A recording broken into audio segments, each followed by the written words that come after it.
السلام علیکم ناظرین، میں ہوں طارق رانا۔ ناظرین، جیسا کہ آپ کو معلوم ہے، گزشتہ روز عمران خان صاحب نے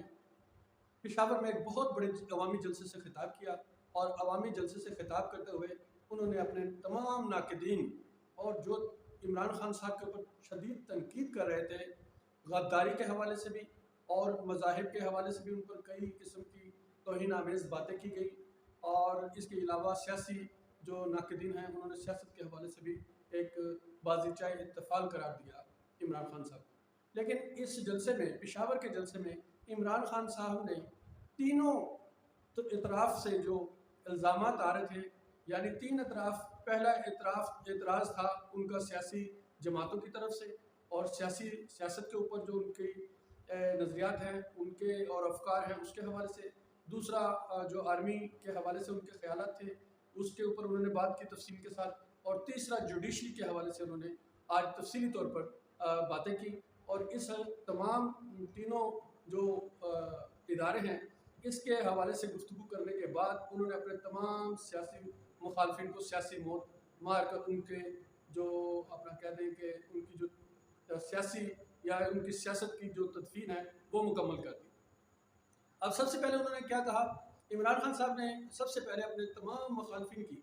جو عمران خان صاحب کے حوالے سے یہ کہہ رہے تھے کہ عمران خان کے خلاف ایک لمبی قانونی کارروائی کی جائے گی اور وہ غداری کے ارتکاب کے مرتکب ہوئے ہیں، اور دوسری بہت سے جو سی قانونی معاملات تھے وہ اٹھائے جا رہے تھے، بار بار ان کے اوپر غداری کے معاملات کی طرف توجہ دلوائی جا رہی تھی عوامی طور پر، اور یہ کوشش کی جا رہی تھی کہ عوامی یہ کانسیپٹ بن جائے عمران خان صاحب کے خلاف کہ عمران خان صاحب غداری کے مرتکب ہوئے ہیں۔ اور دوسرا کانسیپٹ یہ بنایا جا رہا تھا کہ پاکستان کے جو عوام ہیں وہ یہ انسرٹ کر لیں اپنے اندر کہ عمران خان صاحب جو آرمی ہے اس کے حوالے سے کوئی اچھے خیالات نہیں رکھتے، اور تیسرا یہ تھا کہ اسی طرح عمران خان صاحب جوڈیشری کے حوالے سے اچھے خیالات نہیں رکھتے۔ لیکن آج کے پشاور کے جلسے میں عمران خان صاحب نے اپنے تمام سیاسی جو ناقدین تھے، جو مخالفین تھے، ان کو سیاسی موت دے کر تدفین کر دیا۔ عمران خان صاحب کا کہنا تھا کہ سب سے پہلے جو انہوں نے اپنے سیاسی مخالفین کو باور کروایا، ان کے ہی اپنے جو سیاسی مخالفین ہیں ان کے بیانات انہوں نے پوری بڑی اسکرین کے اوپر چلا کر دکھائے کہ وہ عمران خان صاحب کو جو غدار کہتے ہیں، اور عمران خان صاحب کے حوالے سے اداروں کے جو مقدس ادارے ہیں ان کی توہین کے حوالے سے باتیں کرتے ہیں۔ عمران خان صاحب نے اپنے تمام سیاسی مخالفین کی وہ جو اداروں کے خلاف باتیں کی جا رہی تھیں جب وہ خود اپوزیشن میں تھے، تو اس حوالے سے انہوں نے تمام کی تمام جو باتیں ہیں وہ سنوائیں، اور عوام نے بہت بڑے جلسے سے خطاب کرتے ہوئے انہوں نے تمام باتیں جو ان سے باور کروا دی عوام کے سامنے، اور پھر انہوں نے موازنہ کروایا کہ جو باتیں وہ کرتے ہیں اور جو باتیں ان کے مخالفین کر چکے ہیں ان باتوں میں اور عمران خان صاحب کی بات میں کتنا فرق ہے، ڈسٹنس ہے، اور یہ کتنی حد کے اندر گفتگو ہے اور وہ کتنی جو ہے اخلاقیات سے باہر کی گفتگو ہے، اور اداروں کے خلاف سیدھی وہ جو توہین بنتی ہے وہ تو ان کے سیاسی مخالفین کے اوپر بنتی ہے۔ تو یہ ایک تو سب سے پہلا پوائنٹ عمران خان صاحب نے باور کروایا عوام کو کہ عمران خان صاحب جتنی بھی اس وقت گفتگو کر رہے ہیں وہ ایک آئینی اور سیاسی دائرے کے اندر ہے، اور ان کے مخالفین بلکہ جو گفتگو کرتے رہے ہیں وہ آئین سے بھی باہر رہیں، اور ان کے خلاف ابھی تک کوئی کارروائی بھی نہیں کی گئی، اور آج وہ حب الوطنی کا سب سے بڑا بینر اٹھا کر پھر رہے ہیں اور عمران خان صاحب کو غدار کہہ رہے ہیں۔ اور جو دوسری بات عمران خان صاحب نے کہی، اور انہوں نے وہ اپنی بڑی اسکرین کے اوپر جو ہے وہ چلوائی بھی، کہ ان کا کہنا تھا کہ ان کی جان سے زیادہ عزیز انہیں پاکستان کی افواج ہے، اور انہوں نے یہ بات پاکستان کے عوام کو باور کروائی کہ افواج پاکستان کا ہونا ضروری ہے، ان کی جو جان ہے اس کا ہونا اتنا ضروری نہیں ہے، اور یہ بات وہ تسلیم بھی کرتے ہیں۔ اور تیسری طرف جو انہوں نے اپنی ایک بات کہی تھی فیصلہ آباد کے جلسے میں کہ نواز شریف اور زرداری صاحب کو جو آرمی چیف ہیں ان کا انتخاب نہیں کرنا چاہیے اپنے من پسند آرمی چیف کا۔ اچھا، اس میں تھوڑی سی سمجھنے کی ضرورت ہے کہ یہ بات انہوں نے کس کانٹیکسٹ میں کہی، یہ سمجھنا ضروری ہے۔ ناظرین، آپ بتائیے گا اور فیصلہ کیجئے گا کہ ایک آرمی چیف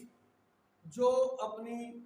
بہت لمبی قربانیاں دینے کے بعد ایسی جگہ پر پہنچ چکا ہے جہاں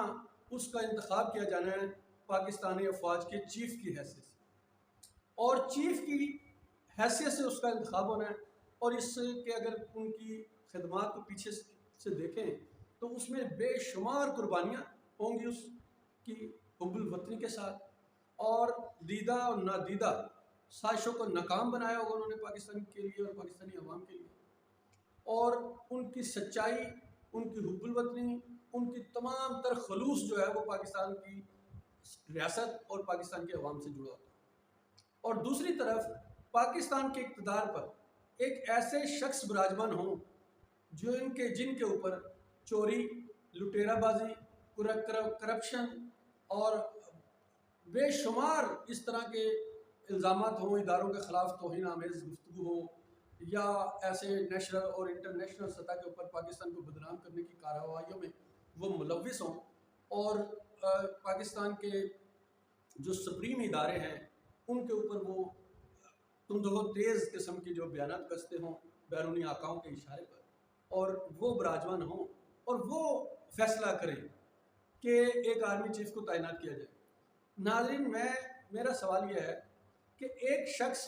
جو حب الوطنی کے ساتھ اپنی پوری زندگی قربان کر کے اس جگہ پہنچا ہے کہ اب اس کا انتخاب ہونا ہے آرمی چیف کے حوالے سے، اور دوسری طرف چور لٹیرے لوٹ کھسوٹ کر کے وہ بھی ایک اس جگہ پہنچ گئے کہ وہ اس جگہ پہ موجود ہے کہ وہ آئینی طور پر انتخاب کرنے کے مجاز ہیں آرمی چیف کے۔ اب مجھے یہ بتائیے گا کہ یہ کوئی موازنہ بنتا ہے اس کا؟ ایک طرف خلوص ہے، حب الوطنی ہے، قربانیاں ہیں، جان ہتھیلی پہ رکھی ہے پاکستان کی عوام اور ریاست کے لیے، اور دوسری طرف پاکستانی عوام کو لوٹا گیا ہے، پاکستان کا غریب عوام کا پیسے کے اوپر غصب کیا گیا پیسہ، اور وہ پیسہ جو غصب کر کے اور پھر بیرونی ممالک میں لے جایا گیا منی لانڈرنگ کر کے غیر قانونی طریقے سے، اور وہ لوگ جو پیسہ پاکستان کا غیر قانونی طریقے سے باہر لے گئے اور پاکستانی عوام کی بدحالی کے وہ ڈائریکٹلی ذمہ دار ہیں، اور ان کے اوپر کرپشن کے بے شمار مقدمات ہیں، الزامات ہیں، اور